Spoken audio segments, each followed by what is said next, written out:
तो चैप्टर 6 का जो मेन इम्पॉर्टेंट पार्ट है, जो पार्ट 2 में अपन स्टडी करने वाले हैं, वो है Michael porter 5 force model, pastel analysis, BCG matrix और एससीपी एनालिसिस। यहाँ से बहुत सारे क्वेश्चंस एग्जाम में आते हैं। ठीक है, बहुत इंपॉर्टेंट है, इसको इग्नोर नहीं करना है, इसको पूरा रिवाइज करना है अच्छे से। ठीक है, इसके अलावा देखिए, यही सब क्वेश्चंस होते हैं जिनमें अपन अच्छा स्कोर कर सकते हैं। ठीक है, ये सब क्वेश्चन में अगर आप मिस्टेक करते हो तो एग्जाम में दिक्कत हो सकती है। ठीक है, ये सब थ्योरेटिकल क्वेश्चंस हैं जिनके आंसर एक बार में, अगर अपने को अगर अपन ने अच्छे से स्टडी की है तो एक एक सेकंड नहीं लगेगा आंसर देने में। ठीक है, तो पहला होता है Michael porter 5 force model for industry analysis. ठीक है, analyzing any industry require look at its from various angle and finally reaching to the conclusion about its attractiveness as a investment propose propositions। ठीक है, market participants use different method to make this analysis, among them many method used for doing such analysis। Popular portal 5 force model developed by Dr. Michael Porter in 1979। ठीक है, तो market को study करना या industry को industrial analysis करना, ठीक है, बहुत सारे एंगल से किया जाता है, बहुत सारे व्यूज देखते हैं, फिर कंक्लूजन में आते हैं कि अट्रैक्ट कितना अट्रैक्टिव है, ये इन्वेस्टमेंट है कि नहीं है। तो उसका जो पहला जो है वो है माइकल पोर्टर 5 फोर्स मॉडल। इसका जो डेवलप किसने किया था? डॉक्टर माइकल पोर्टर ने 1979 में। ठीक है, as the name suggests, this model analyze any industry on the basis of 5 broad parameter of force। These 5 force are divided into 2 vertical and 3 horizontal ones। ठीक है, 2 vertical and 3 horizontals। तो exam में कई बार आ जाता है कि हॉरिजॉन्टल कौन सा है, वर्टिकल कौन सा है। हॉरिजॉन्टल इन्हें threat of substitute, threat of new entrant and threat of stabilized rivals. Vertical में आता है बार्गिन पावर ऑफ सप्लायर्स। ठीक है, bargain power of customer. The below picture capture the essence of 5 force model. तो vertical में आता है bargain, bargain power of supplier, bargaining power of buyers, ये वर्टिकल में आ गया। और हॉरिजॉन्टल में आया threat of new entrant, industrial rivalry और थ्रेट ऑफ सब्स्टिट्यूट, ये हॉरिजॉन्टल में आया। ठीक है, बहुत इजी है। वर्टिकल में अपने को याद रखना है bargaining power of supplier and customer, vertical हो गया। और इसके अलावा जितने भी है, जैसे थ्रेट ऑफ सब्स्टिट्यूट, न्यू एंट्रेंट और स्टेबलाइज राइवल्स, ये हो गया हॉरिजॉन्टल फोर्स में। ठीक है, easy to remember. Some industry have a structure where these force make it very difficult for business to earn significant profit for the owner. Either or all the combination of some of these force in industry like aviation, telecom, retail, textile, sugar, power end up keeping profit low for company in these sectors।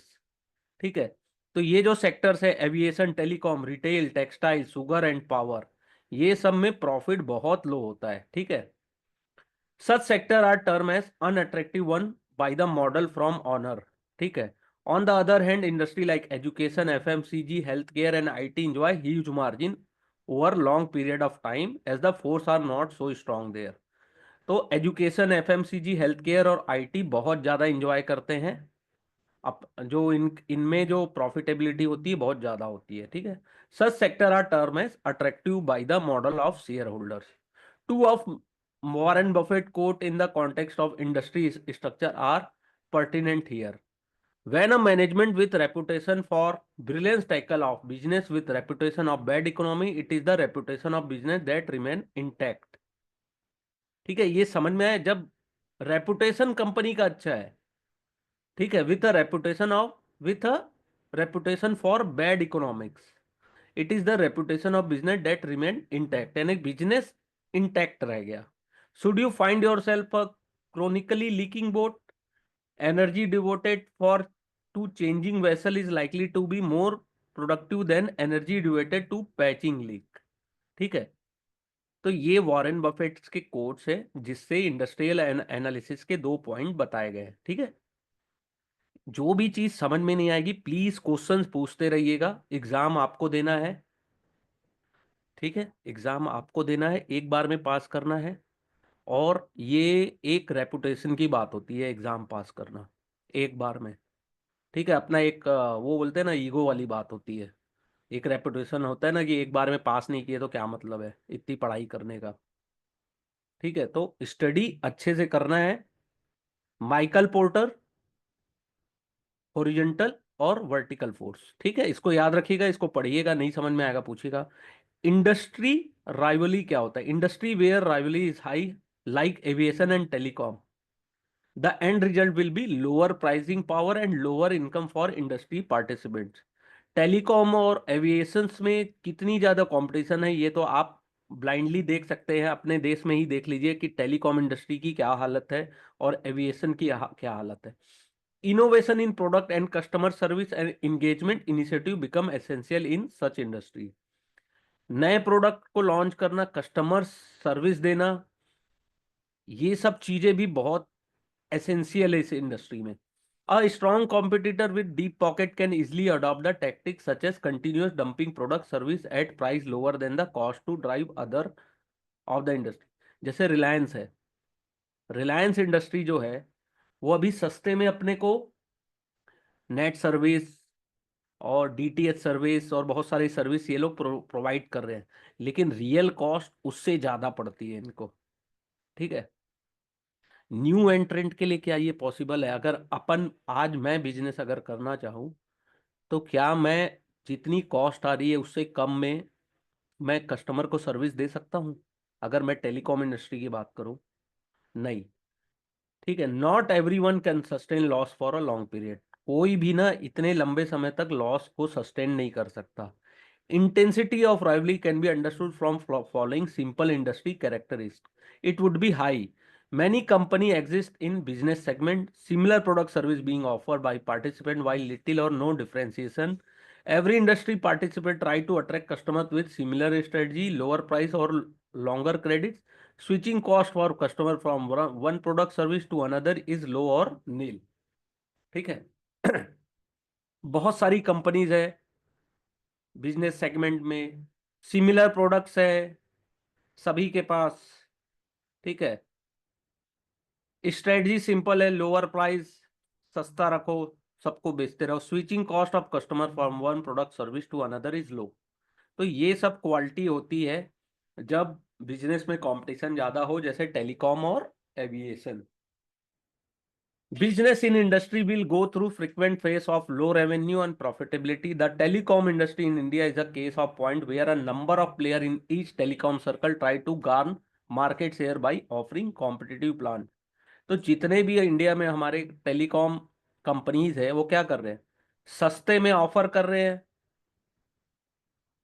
कि उनको उनका जो market share है वो बना रहे, या उनके पास ज्यादा से ज्यादा कस्टमर बने रहे। The high prepaid component in the revenue of all telecom player mean that the price sensitive subscriber would easily migrate to lower price offering. तो टेलीकॉम प्लेयर में अगर आप प्राइस ज्यादा रखोगे तो क्या होगा? एक कंपनी से दूसरी कंपनी में अगर कोई चेंज करना चाहे, मैं अगर जियो से एयरटेल या एयरटेल से आइडिया, आइडिया से फिर जियो, तो उसका जो प्राइस है चेंज होने का वो भी बहुत लो है, फ्री में हो जाते हैं लोग चेंज, या बहुत सस्ते में मैं एक कंपनी से दूसरी कंपनी में स्विच कर सकता हूँ। It is relevant to quote Mr. Charlie Munger, partner of Berkshire Hathaway, if only basis of competition in industry is pricing, it is a self-defeating business।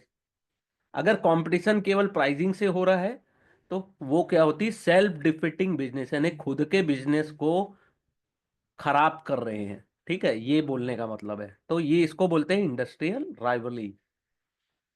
So how can a company in competition intensity industry still deliver good return to its shareholder? Answer lie in aggressive innovation internally as well as externally, better and efficient operation resulting in lesser working capital requirement, faster turnaround time, lesser cost for capital are some of the things which the company has to do internally। On the external side, launching different products, creating and nurturing strong brand, positioning its product and service uniquely as what the company can do to break out the clutter. जैसे example दिया है Micromax, क्या थी, एक cellular device company है, manage to garner 10% market share in just 3 year of launch by focusing on special feature at competitive price। तो Micromax जो एक मोबाइल कंपनी है, शायद अपन नाम भी भूल गए होंगे, इसने क्या किया था, जब इसने लॉन्च किया तो इतने सस्ते में मोबाइल इन्होंने लॉन्च किया और इतने ज्यादा फीचर्स थे इस मोबाइल्स में कि उन्होंने 3 साल के अंदर में 10% मार्केट शेयर कैप्चर किया था मोबाइल फोन्स में, सेल्युलर डिवाइसेस। तो ये होता है, ठीक है। सेकंड होता है threat of substitutes. Industrial rivalry समझ में आया आपको? आगे बढ़े, threat of substitute.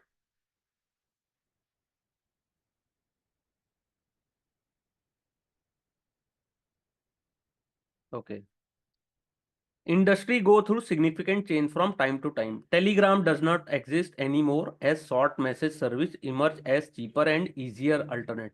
Telegram app की बात नहीं हो रही है। टेलीग्राम जो पहले होता था, लोगों के टेलीग्राम आते थे, कागज में लिखे हुए कुछ नोट्स होते थे, फिर उसकी जगह ले ली एसएमएस ने, जो कि ज्यादा चीपर और सिग्निफिकेंट रहा। सीमेंट्स पाइप जो है वो अपना lost its relevance to steel and plastic pipes. Cements pipe की जगह किसने ले ली, स्टील और प्लास्टिक पाइप ने। टाइप राइटर्स की जगह किसने ले ली, कंप्यूटर ने, आईपॉड और मोबाइल ने। Have render radios and two in one a thing of the past.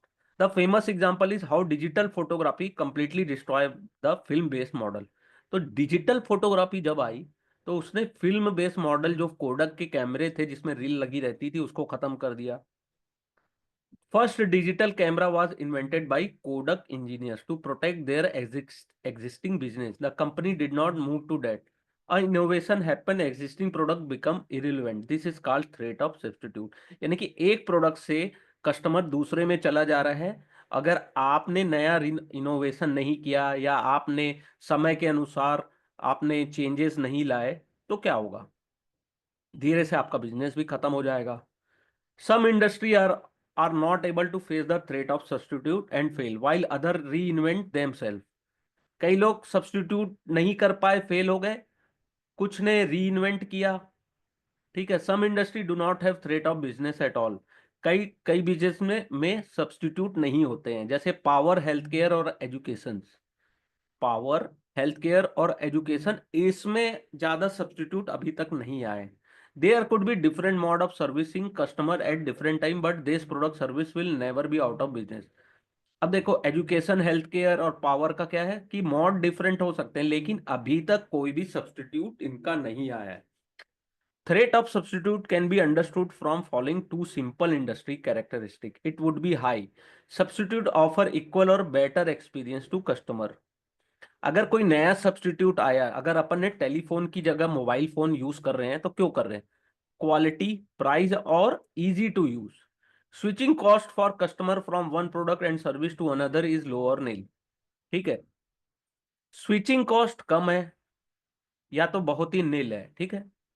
Some time substitute make take long time to replace the existing business. For example, solar product, while are cheaper at operating level, need capex to begin with and become deterrent for customer. So in the case of LED light, as technology evolve, new product become cheaper, more and more customers shift to them, posing higher threat to the existing of traditional business। ठीक है, तो कुछ जो business है उसको substitute लाना बहुत ज्यादा डिफिकल्ट है। जैसे सोलर प्रोडक्ट है, चीपर तो है, ठीक है, ऑपरेटिंग लेवल में, लेकिन स्टार्टिंग में बहुत ज्यादा पैसे इसमें लगते हैं, ठीक है। तो इनका सब्स्टिट्यूट लाना बहुत डिफिकल्ट है, ये आता है, इसको फोकस करके रखिएगा, एक एक लाइन इस वर्कबुक की इंपॉर्टेंट है, ठीक है। मेरे लिए तो आसान है कि मैं नोट्स से पढ़ा दूं आप लोगों को, लेकिन ये सब जितनी भी चीजें हैं ये एक तरीके से वर्कबुक ही खुद में नोट्स है, ठीक है। ऐसा कोई ऐसा लाइन मैं नहीं बोल सकता जिसमें से क्वेश्चन नहीं आते हैं। ये जैसे सोलर प्रोडक्ट वाला है ना, ये आ सकता है। Solar product while are cheaper at operating level, ये आता है इसमें से question. Bargaining power of buyer, buyer can exert a lot of pressure and dictate price if there are large number of seller with similar product. On the contrary, they may not be such a bigger influencer in there are few sellers for product. Buyers के लिए क्या होता है, sellers बहुत सारे हैं, यानी कि हम कुछ सामान खरीदने गए और लाइन से दुकानें हैं, 100 200 500 दुकानें हैं, तो हमारे पास सेलर्स तो बहुत सारे हैं, तो हमारा बार्गेनिंग पावर ज्यादा होगा। अगर लेकिन सेलर्स हमारे पास नहीं है, सेलर्स नहीं है उस प्रोडक्ट के, यानी कि हमको खरीदना है और एक ही इंसान है जो सेल करता है वो प्रोडक्ट, तो उतनी बार्गेनिंग पावर नहीं हो पाएगी। ठीक है। It is the function of number of buyer and seller and differentiation in product and service which में determine buyer bargaining power in industry. The size and profile of the buyer, for example government as a buyer of product और service can influence the bargaining power they have. ठीक है, अगर government buyer है तो वो bargaining power अपनी use कर सकता है। ये भी इंपॉर्टेंट है, यहां से भी क्वेश्चन आए हैं कई बार, बार्गेनिंग पावर ऑफ बायर्स। अब इसकी जो क्वालिटी है इसको याद रखिएगा। Buyer bargaining power can be understood from following simple industry characteristic. Competitive intensity in industry is strong, continuous pricing pressures would exist on industry participant. तो कॉम्पिटिटिव इंटेंसिटी बहुत ज्यादा है उस इंडस्ट्री में, इसलिए बार्गेनिंग पावर हमारे पास बहुत ज्यादा है। जैसे मोबाइल फोन अभी लेने जाएंगे तो इतनी ज्यादा बार्गेनिंग है, इतनी बार्गेनिंग है कि उसका कोई लिमिट ही नहीं है। ठीक है, लेकिन वही मोबाइल फोन अगर, एक समय था कि बीएसएनएल का सिम लेने के लिए लोग लाइन लगा करते थे। ठीक है। Pro, product and service are standardize with low or no difference. Product और सर्विस सभी मोबाइल फोन की एक ही होती है। ठीक है, थोड़ा सा डिफरेंस रहता है कि कोई ज्यादा स्टैंडर्ड का है, कोई थोड़ा कम है। ठीक है, प्राइस का तो बात ही अलग है। Close substitute of product service exist and switching cost of customer is lower nil. ठीक है, यही टेलीकॉम इंडस्ट्रीज और एविएशन की ये सबसे ज्यादा बात हो रही है। अब bargaining power of supplier, a consumer will rarely bargaining over the fees charge by hospital और स्कूल। क्या आपने देखा है कभी हॉस्पिटल और स्कूल में कोई बार्गेनिंग करते हुए? But the same consumer will bargain with vegetable और फ्रूट वेंडर। लेकिन वही कंज्यूमर क्या करता है, सब्जी वाले और फ्रूट वाले से हमेशा बार्गेनिंग करता है। In the first case the bargaining power of supplier is absolutely, in the second case bargaining power is supplier is nil. ठीक है, पहले में बार्गेनिंग पावर कितनी है सप्लायर की, बहुत ज्यादा है। ठीक है, वो नहीं देता है। सेकंड में bargaining power of supplier is nil. The sugar industry, इसका सबसे बड़ा example, specially in Indian cost context, is totally depend upon the price which is decided by government after considering view of sugar cane farmers. इसको याद रखिएगा, bargaining power of suppliers में sugar industry, क्योंकि sugar का जो price है वो decide कौन करती है, गवर्नमेंट करती है। शुगर मिल के फार्मर से मिलती है, शुगर कैन गन्ने के फार्मर से मिलती है, और वहां डिसाइड करती है। So the input cost of raw material depend upon the price with the supplier demand. In case supplier have strong bargaining power, similarly supplier of essential commodity जैसे crude oil is virtually controlled in a few organization of petroleum exporting country. Organization of petroleum exporting countries, इसका full form भी पूछता है कई बार, OPEC. Through adjustment of output to maintain the price level they desire, in sense we may say OPEC has pricing power on oil. तो oil का price कौन decide करता है, OPEC country, organisation of petroleum exporting countries. वैसी गन्ने का या sugar का कौन डिसाइड करता है, गवर्नमेंट करती है। गवर्नमेंट बोलती है बढ़ा दिए तो बढ़ा दिए, कम करना है तो कम कर दिया, अब तुम जानो, तुम्हारा काम जाने, हमने बढ़ा दिया, हमको व्यू लगा कि नहीं बढ़ाना था, नहीं बढ़ाया। Supplier bargaining power can understood from following simple industry characteristic. It would be high if number of supplier are limited and buyer are many. खरीदने वाले बहुत हैं, बेचने वाले बहुत कम है। Supplier supplies some critical input to buyer. Competitive intensity in the industry is low with differentiation in product and service. Product service do not have threat of substitute, switching cost of the customer is high. तो ये सब होती है industrial characteristic of supplier bargaining power. इसमें से भी question आता है, इसको बहुत अच्छे से देखिएगा। इतने क्वेश्चंस आते हैं ना, ट्रस्ट मी, ये सब थ्योरेटिकल जितने क्वेश्चन है, इसको अगर आप गलत करोगे ना, या इसको ही हमको अच्छे से देखना है, कोई भी क्वेश्चंस इसमें रॉन्ग नहीं होने चाहिए। जितने क्वेश्चंस आप पूछ सकते हैं आप पूछिए, मैं आपकी हेल्प करूंगा। लेकिन अगर आप नहीं पढ़ेंगे, लेजीनेस दिखाएंगे या हल्के में लेंगे एग्जाम को, तो वो आपकी मर्जी है। Barrier of entry, threat of new entrant. A industry which does not face the threat of new competitor coming in, it would be a attractive industry for investor owner. There could be several barrier to entry for new entrant in a business. Licensing require competent in skill, capitals, distribution reach, banking and finance, brand loyalty of customer with existing participant, toothpaste, coffee market. तो entry barrier किस में होती है new एंट्रेंट के लिए? जिसमें ज्यादा से ज्यादा लाइसेंस रिक्वायर है, स्किल रिक्वायर है, कैपिटल रिक्वायर है। ठीक है, जैसे आप बैंक का ही लाइसेंस लेने जाओगे तो आपको बैंक लाइसेंस नहीं मिलने वाला है। ठीक है, ब्रांड है, ब्रांड लॉयल्टी है, जैसे टूथपेस्ट में कोलगेट और कॉफी में स्टारबक्स। तो ये सब चीजें एंट्री बैरियर प्रोवाइड करती है। इतनी आसानी से आप एंट्री लेके मार्केट लीडर नहीं बन सकते। The essential mean he look for business with high entry barriers. बहुत ज्यादा बैरियर्स है, such business will have pricing power. जिस जिस बिजनेस में जितनी हाई एंट्री बैरियर्स होंगे, वो कंपनी का प्राइसिंग पावर उतना ज्यादा होगा। वो अपने प्रोडक्ट को बिना फियर जितना रेट बढ़ा सकते हैं, बढ़ा के वो बेच सकते हैं। उनके कस्टमर लूज नहीं होते। जो आदमी कोलगेट कर रहा है वो कोलगेट ही करेगा, या जो इंसान नेस्ले की कॉफी पी रहा है, नेस्कैफे पी रहा है, वो नेस्कैफे ही पिएगा। ठीक है।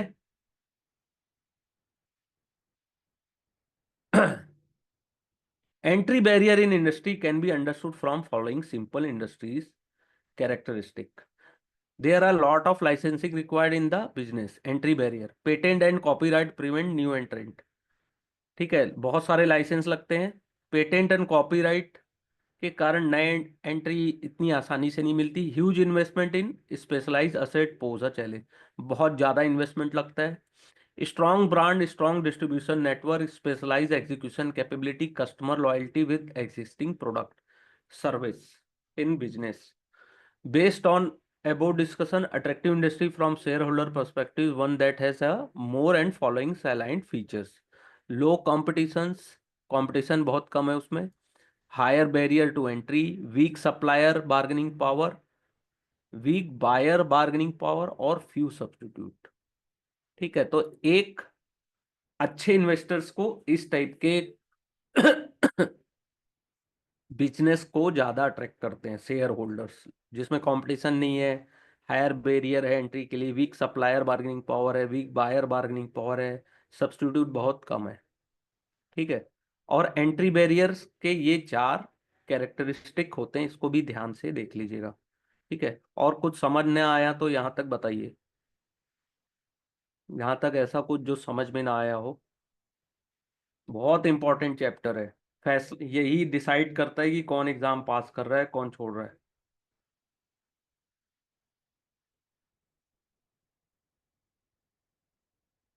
यहाँ तक कोई कोई प्रॉब्लम?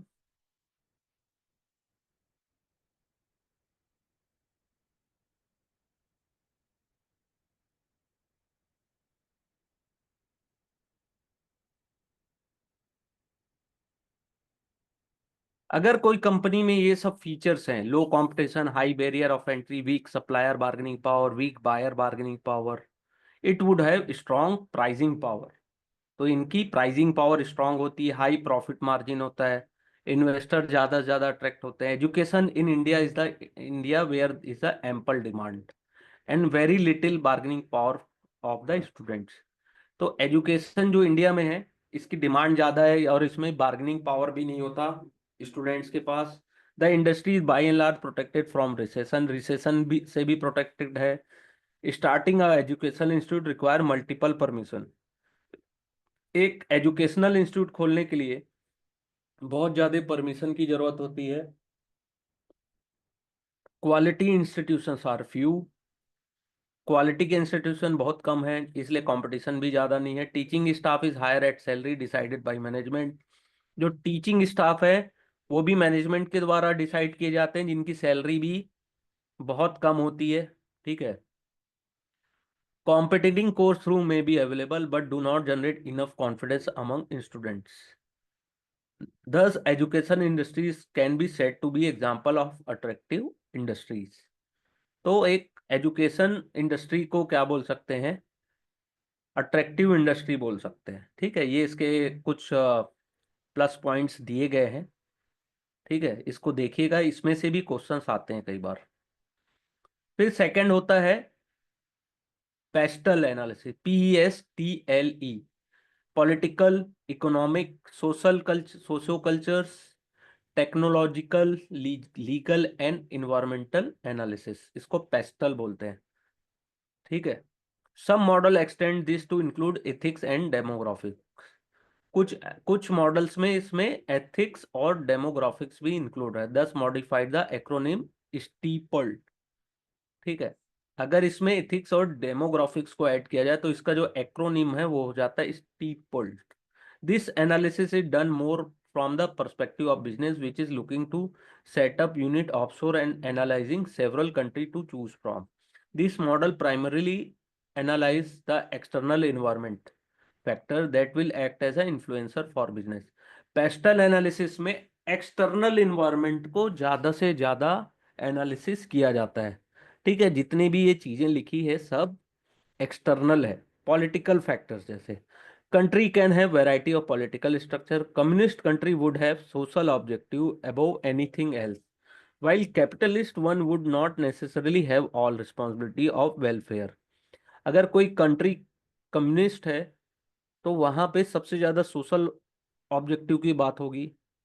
ठीक है, और वही कंट्री अगर कैपिटलिस्ट है तो वहां पे सोशल वेलफेयर से ज्यादा बिजनेस को प्रायोरिटी दी जाती है।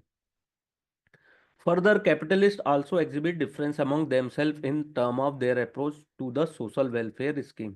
लेकिन कैपिटलिस्ट क्या होते हैं, दूसरे अप्रोच से सोशल वेलफेयर करते हैं, ना कि direct. Stability in legislation policy, minimal corruption, bureaucracy, communal tension, violence, coupled with maximum freedom of press, easy of doing business, quick turnaround time are some of the factor which investor would look at the country। तो इतनी सारी चीजें जो हैं, जैसे stability, minimal corruption, bureaucracy कैसी है, communal tension तो नहीं है, वायलेंस तो नहीं है, तो ये सब चीजें कोई भी अगर बिजनेस करने जाता है या इन्वेस्टमेंट कर रहा है तो ये सब चीजों के वो ध्यान रखते हैं। Health, public finance, consistency, fiscal policies कैसी है, तो ये सब चीजें पॉलिटिकल फैक्टर्स में आती है। इकोनॉमिक फैक्टर क्या है?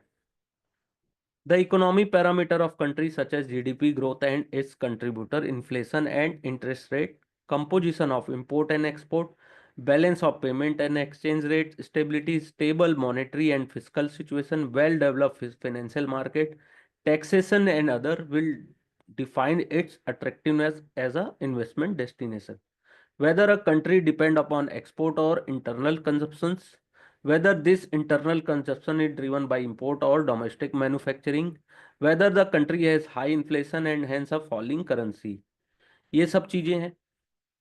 ठीक है, are some of the first question which a investor will think before investing in any country. Country dependence on the country in term of important natural resource such as oil, monetary policy of central bank, balance of payment position, forex reserve are important for investor to get a comfortable level about a country economic situation। India has seen the worst and the best phase of economy in last 3 decades।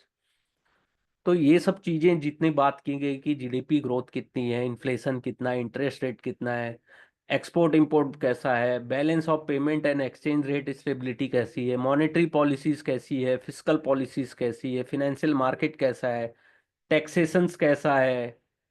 ठीक है, इसके अलावा natural resource कितने हैं, central bank की policies कैसी है, balance of payment position, forex reserve कितना है, ये सब चीजें। फिर आता है social culture factor, the social and culture aspect of population of the country such as demographic profile in term of age, education, skill and health, social value, lifestyle, all affect the choice that people make in what they buy and consume. Cultural culture affect business in multiple way. With young population in India, India offer different opportunity and challenge in comparison to say Japan with aging population. With the change in culture, there is change in the economic activity as well. जैसे given a nuclear family or working is spouse in metro city in India, that has been increasing demand of daycare facilities, packet foods, hotel chain, restaurants. Competitive pressure at young generation also resulting in lifestyle disease such as diabetes, sugar and hypertension. ठीक है, this offer opportunity set for several new business in countries. तो ये सब factors भी डिपाइन करते हैं कि हमारी सोशल लाइफ कैसी है। Technological factors, no dimension of life can ever be imagine today without technological support.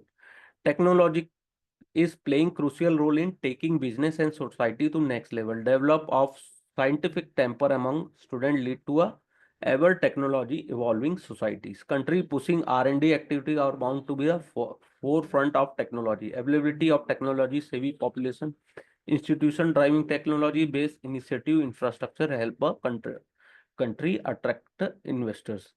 तो टेक्नोलॉजी कैसी है हमारे देश में, कितने इस जो यूथ है या पूरी एज जो है पॉपुलेशन जो है, पब्लिक कितना टेक्नोलॉजी फ्रेंडली है, इसके ऊपर भी डिपेंड करता है कि हमको कैसे इन्वेस्टर्स मिलेंगे।